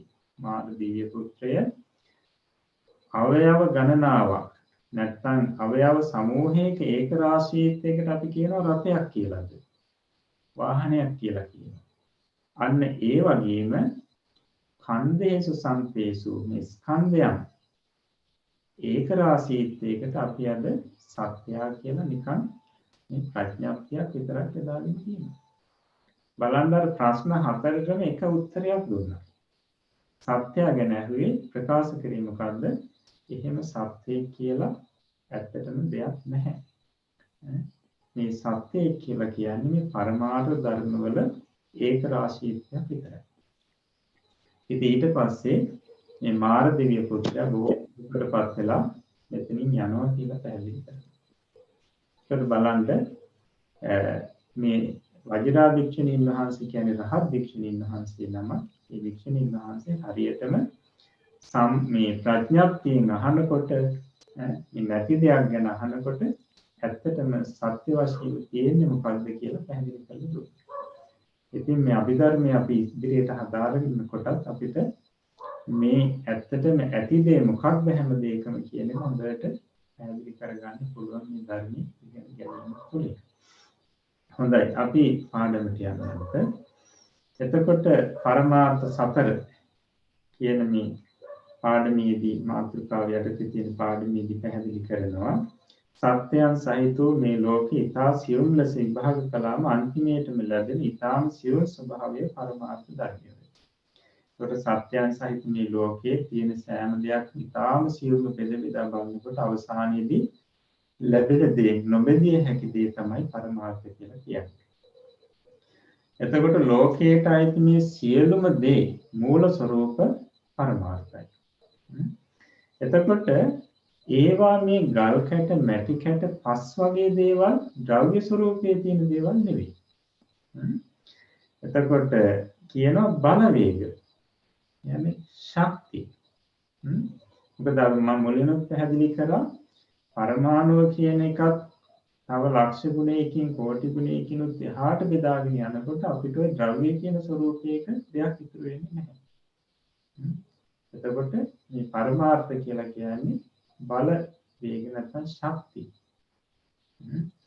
ඇත්තටම නැති දෙයක් නෙවෙයි බෙදාගෙන ගිහින් අවසානයේ බෙදන්න බැරි මට්ටමේ තියෙන දේ. එතකොට ඒ නිසා මේ පරමාර්ථ ධර්ම වලට දිග බවක්, කෙටි බවක්, කුඩා බවක්, මහත් බවක්, සම් වටකුරු බවක්, හතරස් බවක් මේ කියන ස්වરૂප නැහැ. එතකොට පරමාර්ථ ධර්ම තියෙනවා මූලික වශයෙන්ම හතරක්. අපි එදත් පැහැදිලි කරා මොනවද? චිත්තය, චෛතසිකය, රූපය, නිර්වාණය. ඒකට පරමාර්ථ ධර්ම මූලික වශයෙන් හතරක්. ඒ තමයි චිත්තේ, චෛතසිකේ, රූපේ, නිර්වාණය. එතකොට දැන් මේ හතර ඔන්න එකින් එක දැන් පැහැදිලි කරනවා. දැන් මෙතන යම් පැහැදිලි කිරීමක් කරනවා. නමුත් මේ ඉදිරියේ පාඩම් අපිට එනවා. ඒ තැන්වලදී මේ චෛතසික රූප ගැන නැවත දීර්ඝ විස්තර කරනවා. මෙතන කෙටියෙන් මේක පැහැදිලි කරලා තියෙනවා. එතකොට මේ පැහැදිලි කිරීම මෙතනදී මේක තේරුම් නැහැ කියලා කලබල වෙන්න එපා. ඉදිරියේදී මේවා නැවත පැහැදිලි කරනවා. එතකොට තමයි මේවා මනාව පැහැදිලි වෙනවා. දැන් චිත්තය කියලා කියන පරමාර්ථ සතර අතරින් චිත්තය කියලා කියන්නේ දැනීමට. අපිට යම් දැනීමක් කියලා දෙයක් අපිට ග්‍රහණය වෙනවා නම් මේක තමයි සිත කියලා කියන්නේ. සිත කියලා කියන්නේ. එතකොට ඇස, කන, නාසය, දිව, කය කියන මේ ඉන්ද්‍රිය පහ නිසා සුද්ධ මනෝද්වාරය නිසා මේ දැනීම ඇති වෙනවා. දැන් ඇස නිසා අපිට දැනීම ඇති වෙනවා. ළඟට කන නිසා දැනීම ඇති වෙනවා. ඇස නිසා ඇති වෙන දැනීමට අපි කියනවා දැකීම. නැත්නම් පෙනීම කියලා. කන නිසා ඇති වෙන දැනීමට කියනවා අපි ඇසීම කියලා. ඇහෙනවා කියලා කියනවා. මෙන්න මේ විදිහට දිව නිසා, නාසය නිසා, කය නිසා අපිට දැනීමක් ඇති වෙනවා. දිව නිසා දැනෙන දැනීමට අපි කියනවා රසය නේද? රස දැනෙනවා කියලා. එතකොට රස විඳිනවා කියලා කියනවා. ඊළඟට මේ දිව නිසා ඇති වෙන දැනීමට අපි කියනවා රස විඳිනවා කියලා. නාසය නිසා අපි ආග්‍රහණය නැත්නම් ගඳ සුවඳ දැනෙනවා කියලා කියනවා. ඊළඟට ශුද්ධ මනෝද්වාරය නිසා දැනීම ඇති වෙනවා කියනවා. ශුද්ධ මනෝද්වාරය කියලා කියන්නේ භවාංග සිත් පරම්පරාවට ඒක අපි ඉදිරියේදී පැහැදිලි කරනවා. දැන්ට නිකන් මතක තියාගන්න සුද්ධ මනෝද්වාරය කියන්නේ මේ භවාංග සිත් පරම්පරාවට කියන එක. ඉතින් එතනදී පැහැදිලි කරන්නේ මේ සිතට දැනෙන සිතුවිලි කියලා දැනෙනවනේ කොටසක්. ඒ සිතුවිලි දැන ගැනීමක් අපිට ඇති වෙනවා. සිතුවිලි සම්බන්ධයෙන් දැනීමක් ඇති වෙනවා. එතකොට අපි ඒකට කියනවා ඒ සිත කියලා. එතකොට දැකීම, පෙනීම, කල්පනා වීම, අදහස් පහළ වීම කියන මේ වචන වලින් කියවෙන්නේ සිත ගැනම තමයි. සිතේ ස්වરૂපය කියන්නේ. ඊළඟට දැනෙන දෙයට, ඒ කියන්නේ මේ දැනීමට ගොදුරු වෙන දෙයට කියනවා අපි අරමුණ කියලා. අපි ගහක් දැක්කහම අපිට දැකීමක් ඇති වෙනවා. අපි දකිනවා. අන්නේ දැකීමට අපි කියනවා දැනීම කියලා. එතකොට දැකීමට නැත්නම් දැනීමට ගොදුරු වෙන දේ මොකක්ද? ගහ. ඒතර ගහ තමයි අරමුණ කියලා කියන්නේ. එතකොට අරමුණක සම්බන්ධයක් නැතුව කිසි කාලයක සිතක් නැත්නම් දැනීමක් ඇති වෙන්නේ නැහැ. දැන් බෙරේකට ගහනකොට මොකද වෙන්නේ? බෙරේට පහරක් ඇදුනට පස්සේ වෙන වෙනම බෙර හඬවල් කීපයක් ඊට පස්සේ ඇහෙනවා.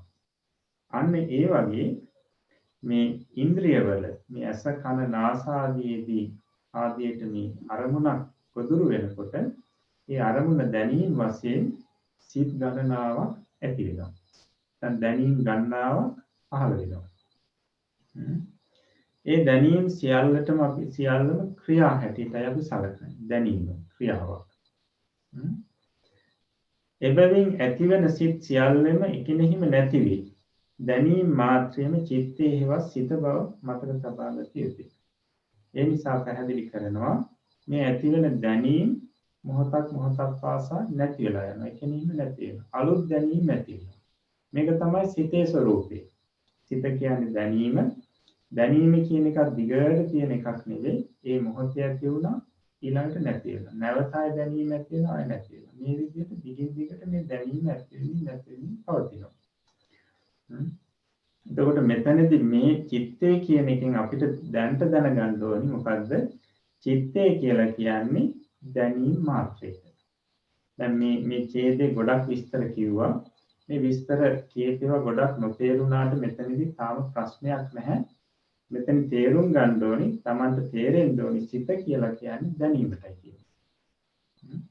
සිත පරමාර්ථ අතරින් පළවෙනි එක චිත්තය කියලා කියන්නේ දැනීම.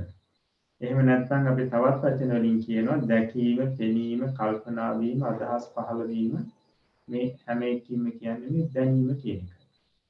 එතකොට පරමාර්ථ හතර අතරින් පළවෙනි එක චිත්තය කියලා කියන්නේ දැනීමට. ඒ අවබෝධයේ ඒ දැනීම නැත්නම් මේ මතකයේ තිබ්බහම අපිට ඒ ප්‍රමාණවත් ඉස්සරහට පාඩම කරන්න. මොකද මේ ඡේදයේ කියවන ඉතුරු කරුණු ඉදිරියේදී අපිට පැහැදිලි වෙනවා. ඉදිරියට මේවා එනවා. ඊළඟට දෙවෙනි පරමාර්ථය හැටියට පැහැදිලි කරේ චෛතසිකය කියලා කියනකොට මෙතන පැහැදිලි කරනවා සිතක් හෙවත් අරමුණු දැනීමක් ඇති වෙන කල්හි ඒ දැනීම් ක්‍රියාව හා මිශ්‍රව ඇතිවන්නා වූ අන්‍ය ක්‍රියාව චෛතසිකය. දැන් අපි චිත්තය කියලා කිව්වේ දැනීම. දැනීම කියන එක දැක්වි ක්‍රියාවක් හැටියට. මෙන්න මේ දැනීම් ක්‍රියාව ඇති වෙනකොට ඒත් එක්ක ඇති වෙන සෙසු ක්‍රියාවලට අපි කියනවා චෛතසික කියලා. දැන් අපි බලන්න රූපයක් ගහක් අපිට ඇසට ගෝචර වෙනකොට නැත්නම් දකින්නකොට ඒ දැකීම අපි කියවා දැනීම කියලා. අන්න සිත. එතකොට ඒ දැනීමත් එක්ක පහළ වෙනවා තව මොකද්ද? ඒ ගසට ප්‍රිය කිරීම. නැත්නම් ගහ කියන අරමුණත් එක්ක ගැටීම. නේද? එහෙමත් නැත්නම් තව ඒ ගහ කෙරෙහි පැහැදීම. ඊට පස්සේ මේ ඒ ගහ කෙරෙහි සැක කිරීම. දැන් මේවා තමයි ඉතුරු සෙසු ක්‍රියා. මේ විදිහේ ක්‍රියා ගණනාවක් පහළ වෙනවා. එතකොට දැනීමත් එක්ක ඇති වෙන සෙසු ක්‍රියාවලට තමයි අපි කියන්නේ චෛතසික කියලා. ඒතර පැහැදිලිනේ ගසට ඇලීම කියලා කියන්නේ එක ක්‍රියාවක්. ගසත් එක්ක ගැටීම කියලා කියන්නේ තව ක්‍රියාවක්. ගස කෙරෙහි පැහැදීම කියන්නේ තව ක්‍රියාවක්. ඊට පස්සේ අපි ගත්තාම ගස කෙරෙහි සැක කිරීම කියන්නේ විමති උපදවීම කියන්නේ තව ක්‍රියාවක්. මෙන්න මේ ක්‍රියාවලට තමයි සිතේ ඇති වෙන මේ ක්‍රියාවලට තමයි චෛතසික කියලා කියන්නේ. මේ චෛතසිකයන්ගේ ලක්ෂණ හතරක් තියෙනවා. එකක් තමයි මේ සිත කියන දැනීමත් එක්කම තමයි මේ ක්‍රියාව පහළ වෙන්නේ. ඒ වගේම මේ දැනීම නැති වෙනකොටම ඒත් එක්කම තමයි මේ ක්‍රියා ටිකක් නැති වෙන්නේ. නැත්නම් චෛතසික ටිකක් නැති වෙන්නේ. ඒ වගේම දැනීම නැත්නම් සිත ගත්‍ය අරමුණ ගස කියන එක නම් අරමුණුනේ මේ සෙසු ක්‍රියා ටික චෛතසික ටිකත් අරමුණු කරන්නේ ගස කියන අරමුණම තමයි. ඊළඟට මේ සිත් පහළ වෙන තැන් තියෙනවා. මේ දැනීම පහළ වෙන තැන් තියෙනවා අපේ ශරීරයේ. එතකොට යම් තැනකද දැනීම ඇති වුණේ ඒ මොහොතේදී සෙසු ක්‍රියා ටික සෙසු චෛතසික ටිකත් පහළ වෙන්නේ ඒ පහළ දැනීම පහළ වුණු තැනම තමයි එකටම. මෙන්න මේ ලක්ෂණ හතරක් මේ චෛතසිකවල තියෙනවා. කියන්නේ සිතත් එක්කම එකටම පහළ වෙනවා. සිත නිරුද්ධ වෙනකොට එකටම නිරුද්ධ වෙනවා. සිත ගන්න අරමුණම ගන්නවා. ඒ වගේම සිත පහළ වෙන තැනම පහළ වෙනවා. එතකොට මේ චෛතසිකයන්ගේ සාමාන්‍ය ලක්ෂණ. සිතින් වෙන්න කිසි කලක චෛතසිකයෝ නූපදිති. සිතින් වෙන්න කිසිම දායක චෛතසික උපදින්නේ නැහැ. එතකොට සිතක් නැතිව ඉපදිය හැකි ශක්තියක් ඒවාට නැත. එතකොට චෛතසික වලට සිත නැතුව උපදින්න ශක්තියක් නැහැ. තත් එක්කම ඉපදින්නේ. එතකොට සිතටත් තියෙන ස්වરૂපයක් තමයි චෛතසිකයන් සම්පූර්ණම නැතුව සිතට තනියම උපදින්න බෑ. සමහර චෛතසික නැතුව සිතට උපදින්න පුළුවන් වුණාට අවම වශයෙන් චෛතසික 7ක්වත් අවශ්‍යයි සිතට උපදින්න. ඒ නිසා ඒ වගේම තමයි එක සිතක් චෛතසික දැන් චෛතසික තියෙනවා 52ක්. මේ 52ත් එක්කම එක සිතක් පහළ වෙන්නේ නැහැ. සමහර සිත් පහළ වෙනකොට චෛතසික 7ක් එක්ක, සමහර සිත් පහළ වෙනකොට 10ක් එක්ක, සමහර සිත් පහළ වෙනකොට 11ක් එක්ක, සමහර සිත් පහළ වෙනකොට 21ක්, 19ක් එක්ක, සමහර සිත් පහළ වෙනකොට 36ක් එක්ක මේ විදිහට පහළ වෙනවා. එතකොට මතක තියාගන්න ඕනි අපි පරමාර්ථ අතරින් පළවෙනි එක තමයි චිත්තය කියන්නේ දැනීම. ඊළඟට චෛතසික කියලා කියන්නේ චෛතසිකය කියන්නේ ඒ දැනීම් ක්‍රියාවත් එක්ක පහළ වෙන සෙසු ක්‍රියාව. එතකොට එබඳු ක්‍රියා 52ක්. එහෙම නැත්නම් චෛතසික 52ක් තියෙනවා. හොඳයි. ඊළඟට රූපය. තුන්වෙනි පරමාර්ථය. රූපය කියනකොට සත්ව ශරීර බාහිර වස්තුන් සෑදී ඇති මූලික ධර්ම රාශිය රූපය වේ. සත්ව ශරීර කියන්නේ මේ සචේතනික අපිට සත්ව ශරීර ඊළඟට බාහිර වස්තු මේවා සැකසීලා තියෙන මූලික ධර්ම වලට තමයි රූප කියලා කියන්නේ. රූප 28ක් තියෙනවා. දැන් අපි අද රූපය කියලා කියන්නේ මේ බාහිරින් දක්න දෙයක් නේ. රූපයක් දැක්කා කියලා කියනවා. මෙතන අදහස් කරන මේ රූපය කියන්නේ ඊට වඩා වෙනස්. අපි දෙයක් දැක්කට පස්සේ වර්ණයට තමයි අද රූපය කියලා කියන්නේ වර්ණී පැතිරිච්ච ප්‍රමාණයට. එතකොට ඒකත් මේ රූප 28 අතර තියෙන එකක් තමයි. නමුත් ඒකටම විතරක් නෙවෙයි මේ රූපය කියලා කියන්නේ. රූප 28ක් තියෙනවා. මේ රූප 28න් අපිට ඇහැට පේන්නේ එක රූපයයි. අනිත් 28ම ඇහැට පේන්නේ නැහැ. ඊළඟට මේ රූප කියන වචනේ තේරුම දැන් අපි අද රූප කියලා කිව්වොත් ඇහැට පේන දෙයට අපි රූප කියලා කියනවා. ඒක තමයි අපේ අර්ථය. හැබැයි මෙතනදී රූප කියනකොට ඒ රූප කියන්නේ හේතුන අර්ථය වෙනස්. මොකද්ද? ශීතෝෂ්ණාදී විරුද්ධ දේහා එක්වීමෙන් විකාරයට පැමිණෙන දේ. අන්න රූප කියන එකේ අර්ථය. මේ ශීතෝෂ්ණ නිසා වෙනසකට භාජනය වෙනවා නම් ඒවට අපි කියනවා රූප කියලා. හැබැයි මේ චිත්තචෛසික කියලා මුලින් කියපු පරමාර්ථ දෙක ඒ ශීතෝෂ්ණත් එක්ක ගැටීමක් වෙන්නේ නැහැ. ඒවා එතරම් සියුම්. දැන් මෙන්න මේ කියපු රූප 28 මේ චේතෝස්න නිසා වෙනස් වෙනවා. විකාරයටපත් වෙනවා. එතකොට එහෙමනම් මේ චිත්තචෛතසික කියන්නේ ඊටාම සියුම් දේවල්. හැබැයි රූප එච්චරම සියුම් නැහැ. හොඳයි. ඊළඟට හතරවෙනි පරමාර්ථය තමයි නිර්වාණය. නිර්වාණය කියනකොට පැහැදිලි කරනවා රාගාදී කෙලෙස් ගිනි වලින් හා ජාති ජරා ව්‍යාධි මරණ ආදී දුක් ගිනි වලින් තොර වූ ශාන්ත සුඛ ස්වභාවයේ නිර්වාණය. එතකොට රාගාදී කෙලෙස් ගිනි නැති ජාති ජරා මරණ ආදී දුක් නැති ශාන්ත සුඛ ස්වરૂපයට කියනවා නිවන කියලා. දැන් මෙහෙම කිව්වට අපිට මේක වැටහෙන්නේ නැහැ. මේ සම්බන්ධයෙන් විස්තරයක් ඉදිරියේදී අපිට මුණ ගැහෙනවා. එතනදී අපිට මේක හොඳට තේරුම් ගන්න පුළුවන්. දැනට මේක මේ රාගාදී කෙලෙස් ගිනි වලින් හා ජාති ජරා මරණ ආදී නිදහස් වන ශාන්ත ස්වરૂපයට තමයි නිවන කියන්නේ කියන එක අපිට තියාගන්න. එතකොට මේ චිත්ත චෛතසික රූප කියන මේ මුලින් කියපු පරමාර්ථ ධර්ම තුනම යම්කිසි හේතුවක් නිසා හටගන්න දේවල්.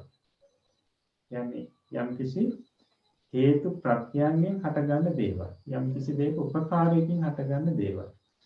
ඒ නිසා ඒවට අපි කියනවා සංකත ධර්ම කියලා. අපි අහලා තියෙනවා හේතු ප්‍රත්‍යයෙන් හටගන්න දේවල් වලට අපි කියනවා සංකත ධර්ම කියලා. එතකොට මේ චිත්ත චෛතසික රූප කියන මේ පරමාර්ථ තුනම යම්කිසි ප්‍රත්‍ය ධර්ම නිසා හටගන්න නිසා ඒ තුනටම කියනවා සංකත ධර්ම කියලා.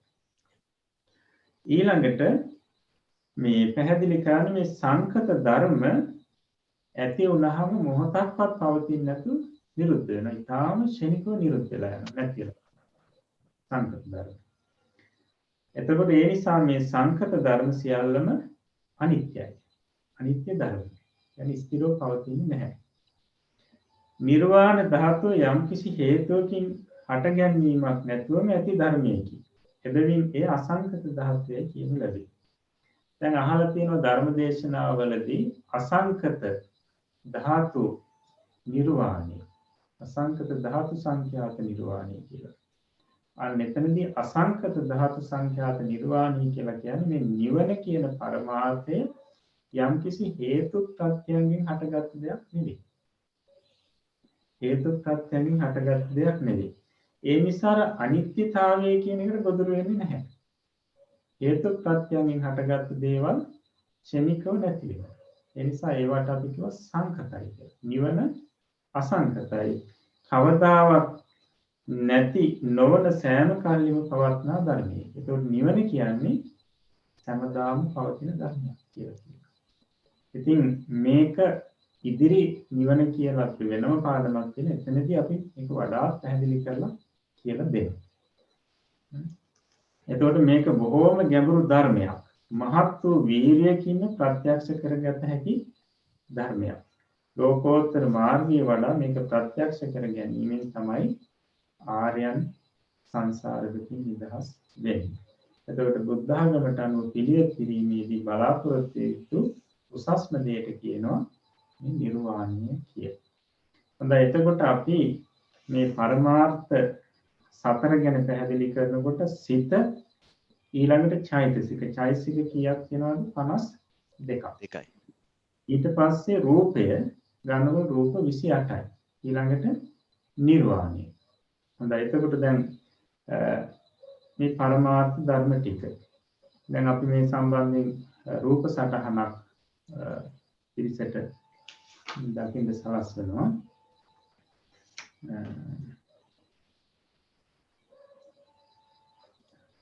සතර පරමාර්ථය ඊළඟට අපි පැහැදිලි කරා මේ සිතට දැනෙන දේවල් වලට නැත්නම් දැකීමක් තුළින් හෝ ඇසීමක් තුළින් හෝ එහෙමත් නැත්නම් කියවීමක් තුළින් සිතට හැඟෙන දෙයට අර්ථ කියලා. ඒ අර්ථය දෙකට බෙදෙනවා පරමාර්ථය සහ ප්‍රඥප්තිය කියලා. ප්‍රඥප්තිය තවත් ප්‍රඥප්තියට කියන වචන සම්මුතිය සහ හීනාර්ථ කියලා තව දෙකක් තියෙනවා. ඊට පස්සේ මේ පරමාර්ථය නැවත හතරකට බෙදෙනවා. කොහොමද? චිත්තය, චෛතසිකය, ඊළඟට රූපය, ඊළඟට නිර්වාණය. එතකොට ඇත්තටම ගත්තාම සිත කියලා අපි එකයි ගන්නෙ. ඒකේ යම් බෙදීම් ඉදිරියට එනවා. නමුත් මූලිකව අපි සිත කියන්නේ එක පරමාර්ථයක්. ඊළඟට චෛතසික තියෙනවා 52ක්. ඊළඟට රූප තියෙනවා 28ක්. ඊළඟට නිර්වාණ එකක් හැටියට සැලකන්නේ. එතකොට එහෙමනම් පරමාර්ථ ධර්ම කීයක් එනවද ඔක්කොම? මෙතන 52යි 28යි ඊළඟට චිත්තයයි නිර්වාණයයි. එතකොට දෙකක් එනවා. 82ක් එනවා. එතකොට පරමාර්ථ ධර්ම 82ක් තමයි එන්නවන්නේ. එතකොට බුදුරජාණන් වහන්සේ මේ ලෝකයේ තියෙන සියලුම සජීවී අජීවී වස්තුන් එකක් නැර උන්වහන්සේගේ නුවණට හසු කරගෙන උන්වහන්සේ එකක් එකක් බෙද බෙදා බලාගෙන යනකොට අවසානයේ දැක්කා මේ මොනතරම් විශ්වයේ දේවල් තිබුණත් මේ හැම දෙයකම මූල ස්වરૂප තියෙන්නේ 82ක් විතරයි. 82ක් විතරයි තියෙන්නේ. මේ 82ක මේ පරමාර්ථ 82ක මේ විකාශනයක් තමයි මේ විශ්වයේ තියෙන හැම දෙයක්ම. අපි නිවන වෙන කරොත් චිත්තචෛතසික රූප කියන මේ මෙන්න මේ ධර්ම වල විකාශනයක් තමයි මේ ලෝකෙ මේ විශ්වයේ තියෙන සෑම සිද්ධියක්. ඊළඟට අපිට තියෙන්නේ සිත බෙදෙන සැටි කියන පාඩමයි. එහෙමයි. මේ පාඩමේදී දැන් අපි ඉගෙන ගන්නනේ පරමාර්ථ ධර්ම මූලික වශයෙන් 4යි. ඊට පස්සේ චෛතසික 52යි රූප 28යි එනකොට ඔක්කොම 82ක් එනවා. ඊළඟට මේ සිත කියන පළවෙනි පරමාර්ථ ධර්මය අපිට තනිව ඉගෙන ගන්න බෑ එකක් හැටියට. මේක මේ පහළ වෙන ස්ථාන හැටියට ඊළඟට මේවල කුසල අකුසල ආදී ಜಾති හැටියට ඊට පස්සේ චෛතසිකත් එක්ක මිශ්‍ර වෙනකොට ඒ බෙදෙන හැටියට මෙහෙම කොටස් ගණනාවකට බෙදාගෙන මේක ඉගෙන ගන්න තියෙනවා. ඉදිරි පාඩමේ ඉඳලා අපි බොහෝ පාඩම් ඉදිරියට යන්නේ මේ චිත්තය කියන පරමාර්ථය බෙද බෙද. يعني චිත්තය කියන පරමාර්ථයේ මේ තියෙන එකේ කොටස් සම්බන්ධයෙන් තමයි ඉදිරියට කතා කරගෙන යන්නේ. ඉතින් අපි ඒ පාඩම මේ සිත බෙදෙන හැටි කියන තැන ඉඳලා අපි ඊළඟ දවසේ කතා කරමු. හොඳයි සානාස. අද දැන් අපි අවසානයේ කියන පාලි භාෂාවත් අපි අද අධ්‍යයනය ආරම්භ කරනවා කියලා. එතකොට මේ භාෂාව විදී අපි දන්නවා දැන් හැම භාෂාවකම තියෙනවා නාමපද. නාමපද කියලා කියන්නේ යම් දෙයක් හඳුන්වන්න යොදන නම්. එතකොට ඒ විදිහේ නාම ගණනාවක් විශාල ප්‍රමාණයක් පාලි භාෂාවේ තියෙනවා. ඒතර පාලි භාෂාවේ තියෙන එක නාමයක් අරගෙන අපි අද ඒකේ කොටස් කීපයක් පාඩම් කරන්න දෙනවා. එතකොට නාම වර්ණගීම කියලා කියන්නේ නාමයන් මේ නාමයේ තියෙන කොටස් වෙන් කරලා පෙන්නනවා. එතකොට ඒක මුලින්ම පාලි භාෂාව තරණි කියන පොත අසුරු කරගෙන මේක කරන්නේ.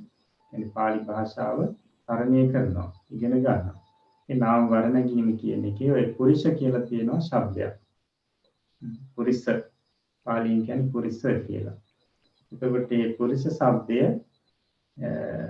ඒක වචන බහු වචන ආදී විදිහට බෙදීම් කීපයක් අපි දක්වනවා. ඒක අපිට පෙන්නනවා නම් හොඳයි සානාස.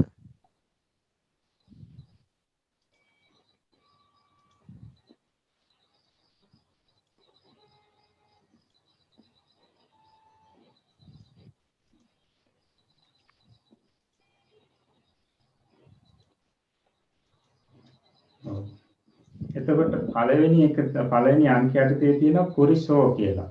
ඒකේ අර්ථය තමයි පුරිෂ තෙම. සිංහලෙන් පුරිෂ තෙම. ඊළඟට පුරිසා පුරුෂ යෝ. ඒක බහුවචනී.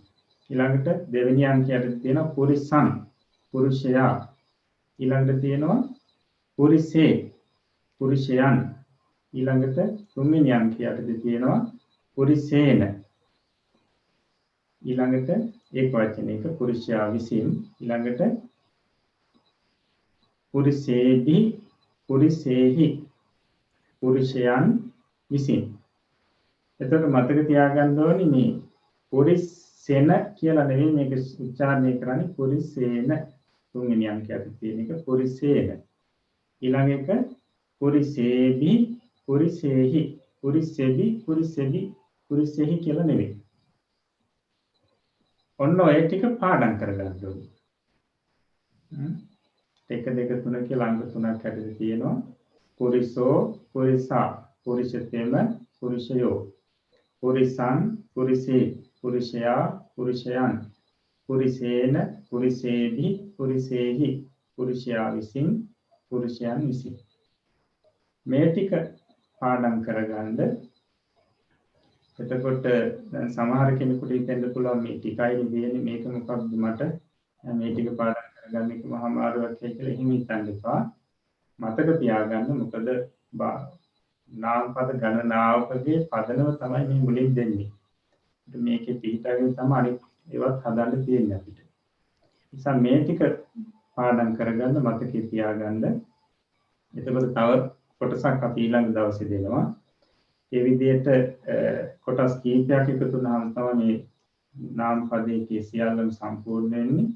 ඊට පස්සේ අපි තවදුරටත් ඉදිරියට කතා කරනවා. ඒ නිසා අද පාලි පාඩම් වෙනින් අපි මේ 1 2 3 අංක 3 යටතේ ලබා දුන්නේ වචන අර්ථත් එක්ක කවුරුත් පාඩම් කරගන්න.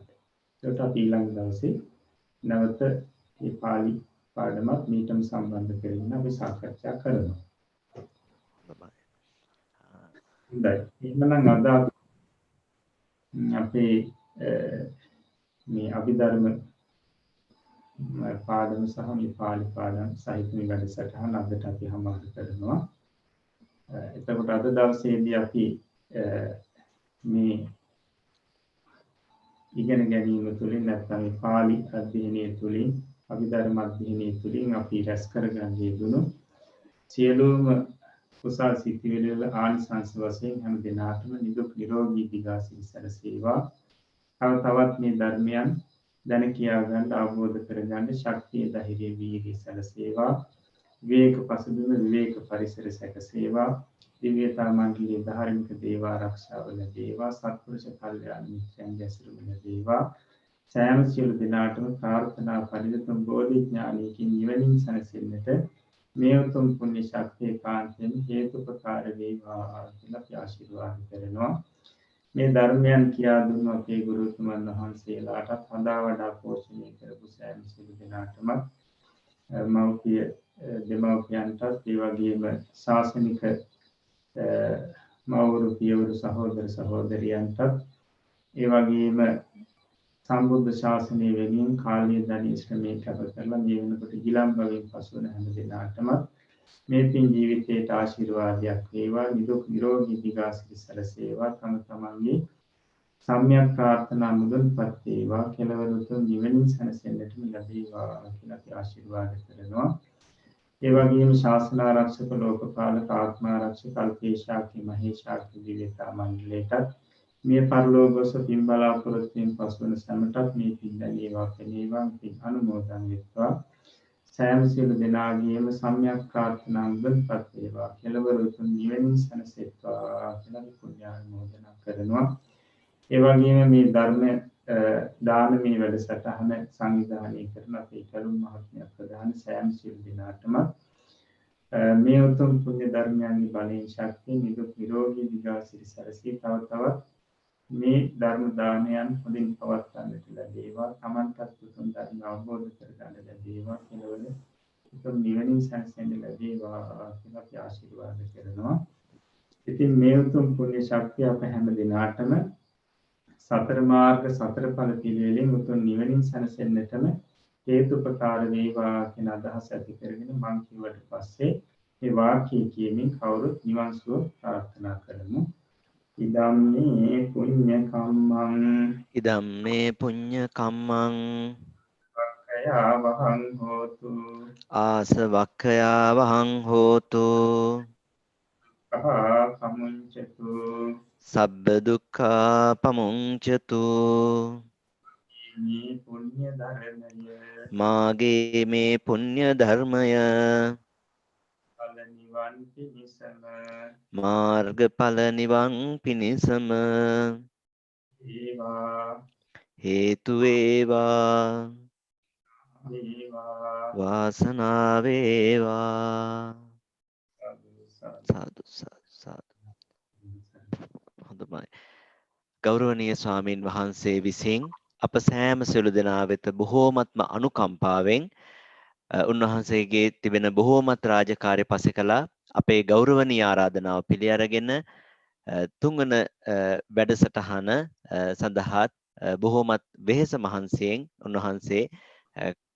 උන්වහන්සේගේ අනුග්‍රහය උපකාරය දක්වන්නට යෙදුණා. එනිසා අපි ගෞරවනීය ස්වාමින් වහන්සේට අප විසින් ජනිත කරගත්තා වූ ඒ සකල විපුල කුසල සම්භාර ශක්තිය ස්වාමින් වහන්සේට පාරමී කුසලයක් වේවායි කියන ශීර්ෂයෙන් ස්වාමින් වහන්සේටත් අනුමෝදන් කරමු. ඒ වගේම මේ උදාාරතර පින්කමට සහසම්බන්ධ වෙන උපකාර කරන අනුග්‍රහ කරන සෑම සියලු දෙනාමත් මේ උදාාරතර පින්කමේ කුසලානුභව බලයෙන් සුඛී සුවපත් භාවයට පත් වේවා කියලා සහසම්බන්ධ වෙන අහන දකින ඔබ අප සෑම සියලු දෙනාම ඒ අප ජනිත කරගත්ත ඒ මහානීය කුසල සම්භාරය ඒ සියලු දෙනාටත් අපි අනුමෝදන් කරමු. ඒ වගේම මේ මෙවන් වූ උදාාරතර පින්කම් කරමින් සම්බුද්ධ ශාසනයේ චිරස්ථිතිය පිණිස කටයුතු කරන්නට අපට දැහැමි ආරක්ෂාව සපයන්නා වූ උපකාර අනුග්‍රහ දක්වන්නා වූ සම්මාදිට්ඨික දේවතා මණ්ඩලයට මේ උදාාරතර පින් අනුමෝදන් වේවායි අපිද සෑම සියලු දෙනාම එකතු වෙලා සදහැසිතින් මේ පින් අනුමෝදන් කරමින් අපි මේ වැඩසටහන අවසන් කිරීම සඳහා ගෞරවනීය ස්වාමින් වහන්සේ වන්දනා කරමු. මාත් සමග එකතු වෙලා සියලුම දෙනා ඕකාස වන්දාමි බන්තේ මයා කතං පුඤ්ඤං සාමිනා අනුමෝදිතබ්බං සාමිනා කතං පුඤ්ඤං මයිහං දාතබ්බං සාදු සාදු අනුමෝදාමි ඕකාස ద్వාරත්තේන කතං සබ්බං අච්චයං කමත මේ බන්තේ සාදු ඕකාස කමාමි බන්තේ